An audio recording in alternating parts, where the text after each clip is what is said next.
Assalamualaikum warahmatullahi wabarakatuh. Perkenalkan, nama saya Afifah Az-Zahra dengan NIM G1S121042. Di sini saya akan mempresentasikan materi mengenai sintesis dan reaksi kimia eter dan fenol. Baik, pada slide pertama yaitu sintesis eter. Eter bisa disintesis melalui berbagai cara. Yang pertama ada dehidrasi alkohol. Dehidrasi senyawa alkohol ini bisa menghasilkan eter. 2ROH menjadi ROR ditambah H2O. Reaksi ini memerlukan temperatur yang tinggi sekitar 125 derajat Celcius. Reaksi ini dikatalisis oleh asam, kebanyakan asam sulfat. Reaksi ini efektif untuk menghasilkan eter simetris, namun tidak bisa dipergunakan untuk menghasilkan eter tak simetris. Dietil eter dihasilkan dari etanol memakai cara ini. Eter siklik bisa pula dihasilkan memakai cara ini. Selanjutnya yaitu sintesis eter Williamson. Eter bisa pula dihasilkan melalui substitusi nukleofilik alkil halida oleh alkoksida. Reaksi ini dinamakan sintesis eter Williamson. Reaksi ini melibatkan penggunaan alkohol dengan basa kuat, menghasilkan alkoksida yang disertai oleh adisi pada senyawa alifatik terkait yang mempunyai gugus tidak terikat. Dalam reaksi lainnya yang terkait, alkil halida menjalani substitusi nukleofilik oleh fenoksida. RX tidak bisa dipergunakan untuk bereaksi dengan alkohol, namun fenol bisa dipergunakan sebagai untuk menggantikan alkohol. Oleh karena fenol bersifat asam, dia bisa bereaksi dengan basa kuat seperti natrium hidroksida membentuk ion fenoksida. Ion fenoksida ini kemudian mensubstitusi gugus X pada alkil halida dan menghasilkan eter dengan gugus aril yang melekat padanya melalui mekanisme reaksi SN2. Selanjutnya yaitu kondensasi Ullmann. Kondensasi Ullmann mirip dengan cara Williamson, kecuali substratnya yaitu aril halida. Reaksi ini umumnya memerlukan katalisis, misalnya tembaga. Selanjutnya yaitu adisi elektrofilik alkohol ke alkena. Alkohol bisa memainkan reaksi adisi dengan alkena yang diaktifasi secara elektrofilik. Katalisis asam diperlukan supaya reaksi ini bisa berlanjut. Selanjutnya yaitu reaksi kimia eter. Yang pertama, reaksi oksidasi. Eter dapat dioksidasi menghasilkan aldehida dengan campuran K2Cr2O7 dengan H2SO4. Jadi contohnya pada dietil eter. Dioksidasi menghasilkan asetaldehida. Yang kedua, reaksi dengan asam. Jadi dengan suatu asam halogen dengan hidrogen iodida dingin, eter ini menghasilkan alkohol dan alkil iodida.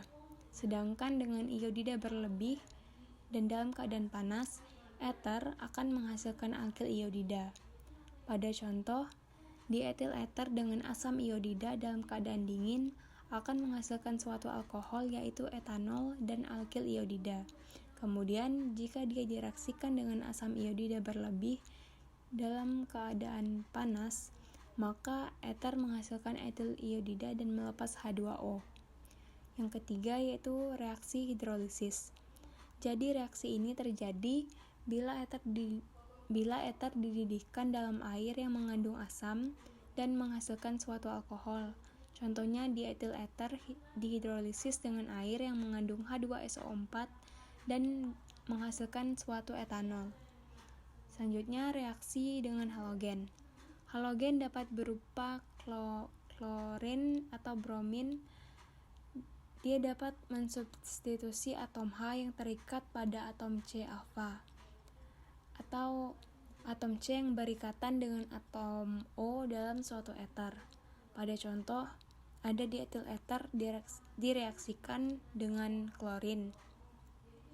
Klorin ini akan mensubstitusi H pada C alfa dan menghasilkan 1 kloro 1 etoksietana.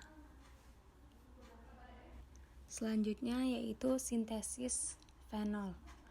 Yang pertama yaitu hidrolisis dari klorobenzena. Klorobenzena direaksikan dengan NaOH dengan suhu 350 derajat Celcius dengan tekanan 4500 PSI. Reaksi ini menghasilkan natrium fenolat dan melepas NaCl dan H2O. Natrium fenolat direaksikan dengan asam membentuk suatu fenol. Yang kedua, sintesis fenol dari kumena. Mula-mula senyawa akan menprotonasi membentuk ion oksonium dan mengalami rearrangement menjadi karbokation. Karbokation ini direaksikan dengan air dan mengalami rearrangement dan menghasilkan fenol dan aseton. Yang ketiga, penaburan garam natrium arisulfonat dengan NaOH.